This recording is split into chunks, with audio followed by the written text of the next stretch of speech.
Guys मेरी दीदी देख रही हैं बैल को कैसे जोत रहे हैं। दीदी मेरी देख रही हैं।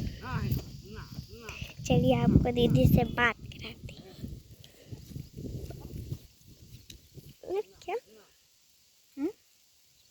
क्या कर रही हो? क्या तेज बोलो। क्या कर रही हो? हमारे खेत में गन्ने में बैल से खेत जोता जा रहा है। देख जूम कर ले ऐसे रियाना करे से नहीं कैसे देख खावत है दे बैल कैसे देख सकते हो बैल यहाँ पर जोता जाते हैं ऐसे रहने एकदम से पक लिया थे। देखो तमीज ही नहीं बना चीज क्योंकि कितना बड़ा खेत कैसे अकेले ही रहा है और ये खा लेता कि बहुत बड़ा है और अपना सब जोता गवा है बस जो कैसे आ रहा है यार।